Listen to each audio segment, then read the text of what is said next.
Because we could have that. But in order to have that, it's going to take a lot of courage. Courage from every single person here. Courage for me to run. Keep going. And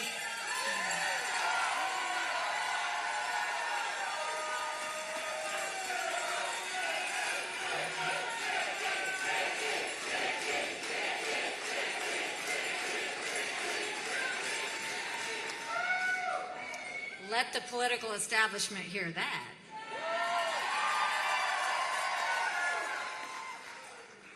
And that means courage for every one of you to know, don't complain about what happens in a general election if you don't vote in this primary. It matters.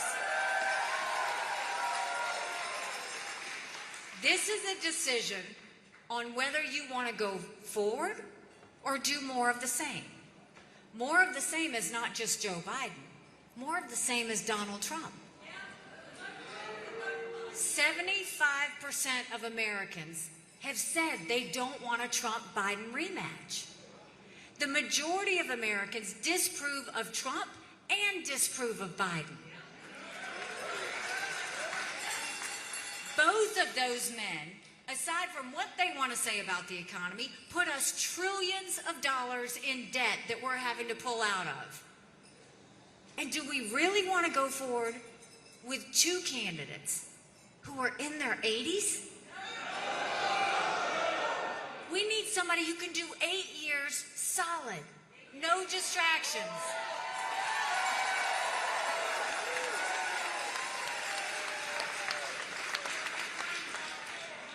And I saw recently, President Trump was surrounded by all these political endorsements, all these congressional members endorsing him. He was surrounded by the political establishment. The same political establishment who wasted our money. The same political establishment who didn't secure our borders. The same political establishment who allowed fentanyl to flow through. The same political establishment who's given us absolutely nothing for the last several years.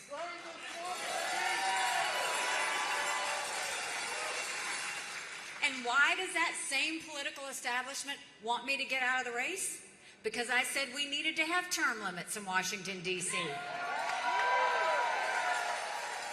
Because I said that if they didn't get us a budget on time, they don't get paid. And then I see the South Carolina establishment. Now let me remind you a little bit about what we did together. We did some great things together. We came into a state that had 11% unemployment, thousands of people on welfare, and South Carolina was the butt of the jokes. And we all got together and we rallied. And what did we do? We passed the toughest illegal immigration law in the country.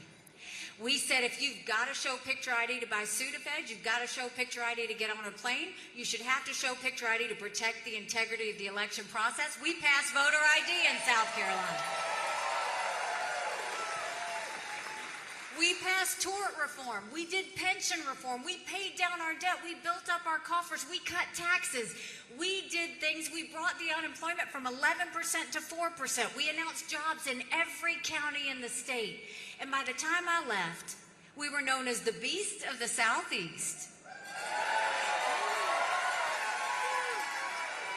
We were named the friendliest state in the country, the most patriotic state in the country, and don't hate me for this, the number 2 state in the country people were moving to. So now I see the South Carolina political establishment sitting around Donald Trump, and why are they doing that? I'll tell you. Someone asked me, why is the governor standing with Donald Trump? I said, oh, I'm sorry, the one that I defeated when I ran for governor?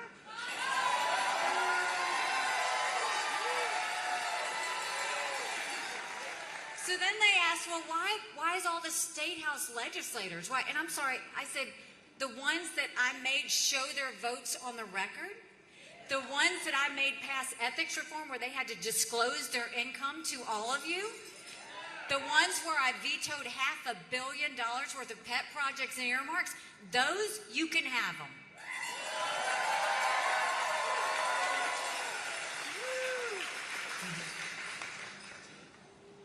Well, I'll let y'all deal with Tim Scott. I'm not going to say anything about that.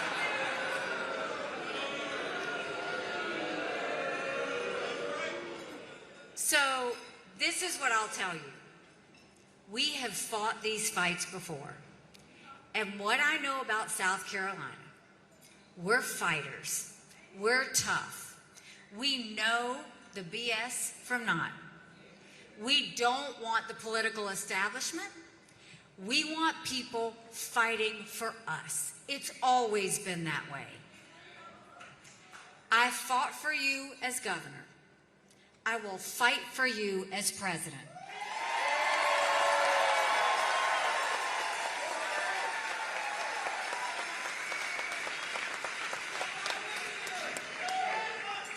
And let me tell you why this is so important. 6 months ago, I dropped my husband Michael off for another year-long deployment.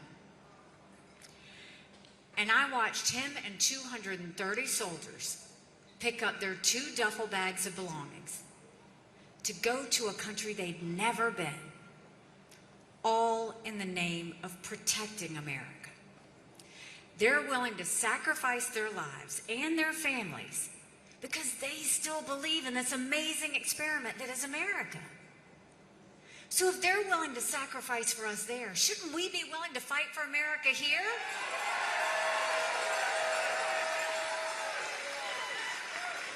Because we have a country to save. You know, they asked me why when I announced why I was doing this, I said, my parents came here 50 years ago to an America that was strong and proud and full of opportunities. I want them to know that country again. I'm doing this for Michael and his military brothers and sisters. They need to know their sacrifice matters. They need to know that we love our country.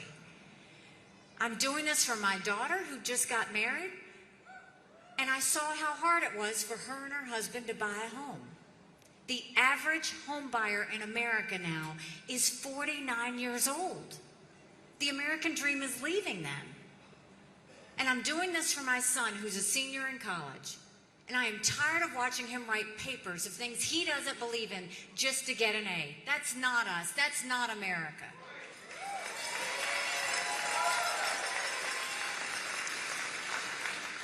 And for the first time, 81% of Americans don't think their kids are going to live as good of a life as we did. We can't be okay with that. I'm not okay with that. We do have a country to save. But I'll tell you this. If you will leave here and take a yard sign with you, go to NikkiHaley.com, sign on to volunteer, to help, to get a t-shirt, whatever you want to do, just get involved. Go tell 10 people. Our goal right now, we all know friends who only vote in general elections. We need everybody out to vote on February 24th.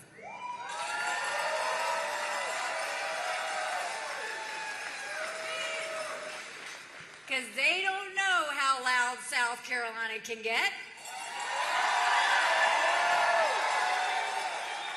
I do know how loud South Carolina can get, and I'm telling you, we will be loud all the way to the White House. God bless you.